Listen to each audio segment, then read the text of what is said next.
नमस्कार. संसदनामामध्ये तुमचे मनापासून स्वागत. आज आपण एक अत्यंत महत्त्वाच्या आणि आपल्या सगळ्यांच्या जीवनाशी जोडलेल्या विषयावर सविस्तर बोलणार आहोत. महाराष्ट्रातील दुष्काळ आणि त्याला मिळणारी सरकारी मदत.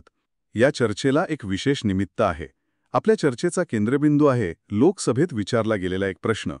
हा प्रश्न शिर्डी लोकसभा मतदारसंघाचे माननीय खासदार श्री भाऊसाहेब वाकचौरे यांनी संसदेत उपस्थित केला होता. त्यांचा प्रश्न अगदी थेट होता. महाराष्ट्रातील दुष्काळग्रस्त जिल्ह्यांना, विशेषतः अहमदनगर जिल्ह्याला, केंद्राकडून गेल्या 5 वर्षांत कितपत आणि कशी मदत मिळाली. आज आपण याच प्रश्नाचा धागा पकडून केंद्र सरकारची दुष्काळ निवारण यंत्रणा कशी काम करते, विशेषतः या प्रकरणात काय घडलं आणि खासदारांच्या प्रश्नांना नेमकं काय उत्तर मिळालं याचा खोलात जाऊन आढावा घेणार आहोत. आपल्या या विश्लेषणाचा मुख्य आधार आहे लोकसभा अतारांकित प्रश्न क्रमांक 4095, ज्याचं उत्तर कृषी आणि शेतकरी कल्याण मंत्रालयाने 25 मार्च 2025 रोजी दिलं आहे. चला तर मग सुरू करूया. तर खासदार महोदयांनी नेमके काय मुद्दे विचारले होते ते आधी स्पष्ट करूया. त्यांनी प्रामुख्याने 5 गोष्टींवर बोट ठेवलं होतं. 1. गेल्या 5 वर्षांमध्ये केंद्राच्या पाहणी पथकाने महाराष्ट्रातील दुष्काळग्रस्त जिल्ह्यांना भेट दिली होती का? 2. दिली असल्यास त्याचा तपशील काय, म्हणजे कोणती पथकं कधी आली? 3. या भेटींमध्ये अहमदनगर जिल्ह्याचा समावेश होता का? 4. जर पथकाने पाहणी केली असेल तर त्यांनी नक्की कोणकोणत्या गावांना किंवा भागांना भेट दिली? आणि 5. त्या पथकाचा अहवाल केंद्राला मिळाला का आणि त्यावर आधारित महाराष्ट्राला, त्यातही विशेषतः अहमदनगर जिल्ह्याला किती रुपयांचा केंद्रीय निधी मंजूर झाला? हे प्रश्न खरंच महत्त्वाचे आहेत. अगदी बरोबर. हे प्रश्न केवळ माहिती विचारणारे नाहीत, तर ते संपूर्ण प्रक्रियेबद्दलची उत्सुकता दर्शवतात. आणि ह्या प्रश्नांची उत्तरं समजून घेण्यासाठी आपल्याला अधिक केंद्र आणि राज्य यांच्या जबाबदाऱ्या कशा वाटल्या गेल्या आहेत आणि हा निधी कसा दिला जातो, म्हणजे ती प्रक्रिया थोडी समजून घ्यावी लागेल. अच्छा. कारण ही प्रक्रियाच उत्तराचं मर्म स्पष्ट करते. बघा, आपल्याकडे कसं आहे, कोणतीही नैसर्गिक आपत्ती आली, दुष्काळ असो, पूर असो, तर त्याला तोंड देण्याची पहिली जबाबदारी ही राज्याची असते, राज्य सरकारची. त्यासाठी एक व्यवस्था आहे.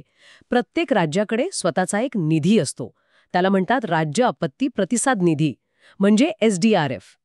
हा निधी राज्य वापरू शकतं तात्काळ मदतीसाठी. Okay, SDRF. हो, यात केंद्राचाही वाटा असतो, पण वापर राज्याच्या अखत्यारीत असतो. आता समजा आपत्ती खूप मोठी आहे, गंभीर आहे, आणि राज्याला वाटलं की आपल्या SDRF मधला निधी पुरणार नाही. मग इथेच मग केंद्राची भूमिका सुरू होत असेल, बरोबर? म्हणजे राज्याच्या क्षमतेपलीकडची आपत्ती असेल तर सविस्तर निवेदन म्हणजे मेमोरँडम सादर करतं. त्यात नुकसानीचा अंदाज, बाधित क्षेत्र आणि किती अजून पैसे हवेत हे सगळं असतं. हे मिळाल्यावर केंद्र सरकार लगेच पैसे देत नाही. एक केंद्रीय पथक स्थापन होतं. आंतरमंत्रालयीन केंद्रीय पथक म्हणतात त्याला, IMCT. अच्छा. यात वेगवेगळ्या मंत्रालयांचे लोक असतात. हे पथक प्रत्यक्ष राज्याला भेट देतं, परिस्थिती बघतं, अधिकाऱ्यांशी बोलतं आणि स्वतःचा एक अंदाज बांधतं की किती नुकसान झालंय आणि किती मदत खरंच गरजेची आहे. अच्छा, म्हणजे ही एक ठरलेली पडताळणीची प्रक्रिया आहे. आधी राज्य, मग गरज पडल्यास केंद्राकडे मागणी, मग केंद्राचं पथक येणार, पाहणी करणार, मग अहवाल देणार आणि मग निर्णय होणार. बरोबर? अगदी बरोबर. ही झाली प्रक्रिया. आता महाराष्ट्राच्या बाबतीत काय झालं ते पाहू, विशेषतः 2023च्या खरीप हंगामात. कारण खासदार वाकचौरे यांच्या प्रश्नाचा रोख तिकडेच आहे. हो, बरोबर. काय झालं 2023 मध्ये? तर महाराष्ट्र सरकारने त्यावर्षी काही तालुक्यांमध्ये दुष्काळ जाहीर केला, स्थिती गंभीर आहे असं सांगितलं, आणि मग प्रक्रियेनुसार केंद्राकडे मदतीसाठी रीतसर निवेदन पाठवलं. त्यांनी राष्ट्रीय आपत्ती प्रतिसाद निधी म्हणजे NDRF मधून 2690.32 कोटी रुपयांची अतिरिक्त मदत मागितली. लक्षात घ्या, ही SDRFच्या वरची मदत होती. 2690 कोटी मोठी मागणी होती. हो. आता इथे येतो सगळ्यात कळीचा मुद्दा, जो थेट खासदार वाकचौरे यांच्या प्रश्नाशी जोडलेला आहे. राज्य सरकारने केंद्राला जी बाधित जिल्ह्यांची यादी दिली होती ना, त्या यादीमध्ये नाशिक, धुळे, नंदुरबार, जळगाव, पुणे, सोलापूर, सातारा, सांगली, कोल्हापूर, छत्रपती संभाजीनगर, जालना, बीड, लातूर, धाराशिव आणि बुलढाणा या जिल्ह्यांचा समावेश होता. पण आणि हा पण खूप महत्वाचा आहे, राज्य सरकारने केंद्राला दिलेल्या या अधिकृत मागणी पत्रात किंवा बाधित जिल्ह्यांच्या यादीत अहमदनगर जिल्ह्याचं नाव नव्हतं. काय सांगताय? अरे, म्हणजे खासदार महोदय अहमदनगरबद्दल विचारतायत, पण राज्याच्याच अधिकृत मागणीत त्या जिल्ह्याचं नाव नव्हतं. ही तर खूपच म्हणजे अनपेक्षित माहिती आहे. हो, ही वस्तुस्थिती आहे जी सरकारच्या उत्तरात नमूद आहे. पण मग असं का झालं असेल? म्हणजे काहीतरी निकष असतील ना जिल्हे निवडण्याचे. ते काय असतात? निकष नक्कीच असतात. पर्जन्यमान, पिकांची स्थिती, भूजल पातळी असे अनेक घटक पाहिले जातात, पण ते नेमके काय निकष लावले आणि अहमदनगर का वगळलं गेलं याचं स्पष्टीकरण ह्या उत्तरात नाहीये. उत्तर फक्त एवढंच सांगतं की 2023च्या खरीप दुष्काळासाठी जी मागणी गेली त्यात अहमदनगर नव्हतं. अच्छा. आणि याचा परिणाम थेट पुढच्या टप्प्यावर झाला असणार ना? म्हणजे टीमच्या भेटीवर? अगदी बरोबर. मागणीत नाव नाही तर पथक तिथे भेट देण्याचा प्रश्नच येत नाही सहसा. तसंच झालं. राज्य सरकारचं निवेदन मिळाल्यावर केंद्र सरकारने IMCT म्हणजे आंतरमंत्रालयीन केंद्रीय पथक पाठवलं. ते 12 ते 15 डिसेंबर 2023 या काळात महाराष्ट्रात आले होते. त्यांनी राज्य सरकारने दिलेल्या यादीतील काही जिल्ह्यांना भेटी दिल्या, जसं की नाशिक, नंदुरबार, जळगाव, पुणे, सोलापूर, धाराशिव, बीड, छत्रपती संभाजीनगर आणि जालना या 9 जिल्ह्यांमध्ये त्यांनी पाहणी केली. आणि यादीत अहमदनगर नाहीच. नाही, कारण मूळ मागणीतच नाव नव्हतं. त्यामुळे पथकाने तिथे भेट दिली नाही. ठीक आहे. म्हणजे आत्तापर्यंत 2 गोष्टी स्पष्ट झाल्या. राज्याच्या मागणीत अहमदनगर नव्हतं आणि त्यामुळे केंद्रीय पथक तिथे गेलं नाही. पण खासदारांचा मुख्य प्रश्न निधीबद्दल पण होता. मग बाकीच्या जिल्ह्यांसाठी तरी काही निधी मिळाला का? 2690 कोटी मागितले होते ना? पथकाने पाहणी केली, अहवाल दिला असेल. बरोबर. पुढची प्रक्रिया तशीच झाली. पथकाने आपला अहवाल केंद्र सरकारला सादर केला. आता हा अहवाल थेट निर्णयासाठी जात नाही. तो आधी जातो राष्ट्रीय कार्यकारी समितीच्या उपसमितीकडे. SCNEC म्हणतात त्याला. ओके. SCNEC. हो, ही उपसमिती IMCTच्या अहवालाचं आणि राज्याच्या मागणीचं परीक्षण करते. मग ती आपल्या शिफारशी तयार करते. आणि या शिफारशी अंतिम मंजुरीसाठी जातात एका उच्चस्तरीय समितीकडे, हाय लेव्हल कमिटी. HLC. हो, यात मोठे मंत्री वगैरे असतात का? हो. सहसा केंद्रीय गृहमंत्री अध्यक्ष असतात. केंद्रीय अर्थमंत्री, कृषी मंत्री हे सदस्य असतात. म्हणजे निर्णय घेणारी ही सर्वोच्च समिती आहे NDRF मदतीसाठी. अच्छा, मग या HLCने काय निर्णय घेतला महाराष्ट्राच्या 2023च्या मागणीवर? हाच तर महत्वाचा भाग आहे. HLCने या प्रस्तावावर विचार केला. त्यांनी IMCTचा अहवाल बघितला, राज्याची मागणी बघितली. पण त्यांनी अजून एक गोष्ट तपासली. काय? त्यांनी तपासलं की 30 सप्टेंबर 2023 रोजी महाराष्ट्र सरकारच्या SDRF खात्यात किती पैसे शिल्लक होते. कारण नियम असा आहे की NDRFमधून मदत देण्याआधी राज्याकडे स्वतः किती आपत्कालीन निधी आहे हे पाहिलं जातं. आणि किती रक्कम शिल्लक होती, हा आकडा महत्वाचा वाटतोय. हो, तो आकडाच निर्णायक ठरला. सरकारी नोंदीनुसार 30 सप्टेंबर 2023 रोजी महाराष्ट्र सरकारच्या SDRF खात्यात 2261.24 कोटी रुपये इतका निधी शिल्लक होता. 2261 कोटी. 2261.24 कोटी रुपये. ही तर खूप मोठी रक्कम आहे. बरोबर. आणि उच्चस्तरीय समितीने HLCने नेमका हाच विचार केला. त्यांनी निष्कर्ष काढला की राज्याच्या SDRF खात्यात असलेली ही 2261.24 कोटी रुपयांची शिल्लक रक्कम ही खरीप 2023च्या दुष्काळामुळे झालेल्या नुकसानीतून तात्काळ दिलासा देण्यासाठी आणि उपाययोजना करण्यासाठी पुरेशी आहे. सफिशियंट आहे. काय म्हणता? पुरेसा आहे.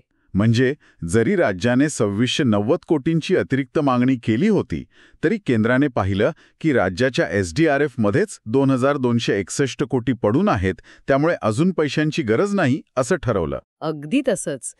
HLCने शिफारस केली की महाराष्ट्र सरकारकडे SDRFमध्ये पुरेसा निधी उपलब्ध असल्यामुळे राष्ट्रीय आपत्ती प्रतिसाद निधी NDRFमधून कोणतीही अतिरिक्त मदत देण्याची आवश्यकता नाही. म्हणजे 0 रुपये मिळाले NDRF मधून त्या मागणीवर. बरोबर, 0 रुपये. हे खासदार वाकचौरे यांनी विचारलेल्या निधी वाटपाचा प्रश्नाचं थेट उत्तर आहे. महाराष्ट्राला त्या मागणीनुसार NDRF मधून कोणताच निधी मिळाला नाही.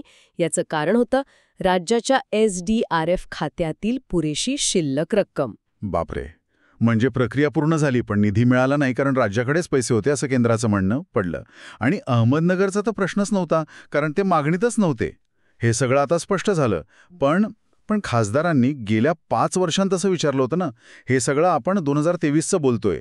त्या आधीच्या वर्षांबद्दल काही माहिती आहे का उत्तरात?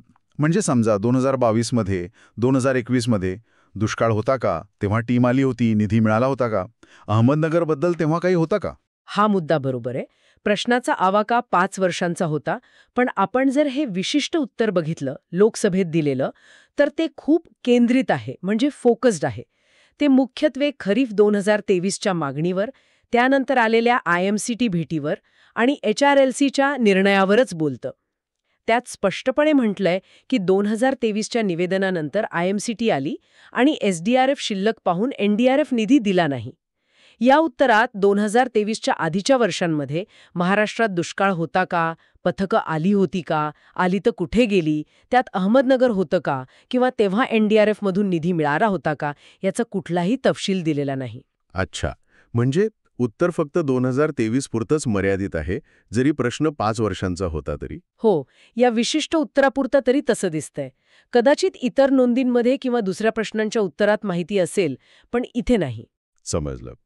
चला, तर मग आजच्या या सविस्तर चर्चेचा आपण एक सारांश काढूया. खासदार भाऊसाहेब वागचोरे यांनी जो प्रश्न विचारला होता, त्याच्या उत्तरातून काय काय गोष्टी समोर आल्या. एक, 2023च्या खरीप दुष्काळासाठी राज्य सरकारने जी जवळपास 2700 कोटींची मदत केंद्राकडे मागितली, त्या अधिकृत मागणीत अहमदनगर जिल्ह्याचं नाव नव्हतं. 2, याच कारणामुळे जी केंद्रीय टीम पाहणीसाठी आली, ती अहमदनगरला गेली नाही. त्यांनी इतर 9 जिल्ह्यांची पाहणी केली. आणि 3, सगळ्यात महत्त्वाचं म्हणजे जरी इतर जिल्ह्यांसाठी मागणी होती, तरी केंद्राच्या उच्चस्तरीय समितीला असं दिसलं की 30 सप्टेंबर 2023ला राज्याच्या स्वतःच्या SDRF खात्यात 2261 कोटी रुपये शिल्लक होते. हे पैसे पुरेसे आहेत असं मानून केंद्राने NDRFमधून कोणतीही अतिरिक्त मदत दिली नाही. अगदी अचूक. तुम्ही परफेक्ट सारांश सांगितला. आणि हे सगळं पाहिल्यावर ना एक विचार मनात येतो, जो कदाचित या विषयाच्या अजून एका बाजूवर प्रकाश टाकू शकेल. काय विचार? आपण पाहिलं की राज्याच्या यादीत नाव असणं नसणं किती महत्वाचं ठरलं. मग प्रश्न पडतो की एखाद्या जिल्ह्याला दुष्काळग्रस्त म्हणून घोषित करण्याचे किंवा मदतीच्या यादीत टाकायचे, याचे राज्याचे निकष नेमके काय आहेत, ते किती पारदर्शक आहेत. आणि दुसरा विचार असा की समजा एखाद्या लोकप्रतिनिधीला वाटतंय की आपल्या भागात परिस्थिती गंभीर आहे, पण राज्याच्या यादीत नाव नाही आलं, तर मग ती परिस्थिती केंद्रापर्यंत पोहोचवायला किंवा त्यावर विचार व्हायला काही वेगळा मार्ग आहे का, की राज्याची यादीच अंतिम, केंद्र स्वतःहून काही दखल घेऊ शकतं का? बरोबर आहे. या प्रक्रिया अजून जास्त लोकाभिमुख, पारदर्शक आणि लवचिक कशा करता येतील, हा खरंच एक पुढील चर्चेचा किंवा अभ्यासाचा विषय असू शकतो. निश्चितच. तुमचा हा शेवटचा मुद्दा खूप विचार करायला लावणार आहे. तो आपल्याला केवळ नियमांच्या आणि प्रक्रियेच्या पलीकडे जाऊन जमिनीवरची वास्तवता आणि प्रशासकीय चौकट यांच्यातल्या संभाव्य गॅपवर विचार करायला लावतो. आजच्या चर्चेतून फक्त एका प्रश्नाचं उत्तर नाही मिळालं, तर दुष्काळ निवारणाची ही किचकट प्रक्रिया, केंद्र राज्याच्या जबाबदाऱ्या आणि निधी वाटपाचे निकष हे सगळं समजून घ्यायला मदत झाली. ही माहिती नक्कीच आपल्याला या विषयाकडे अधिक सजगपणे पाहायला शिकवेल. धन्यवाद.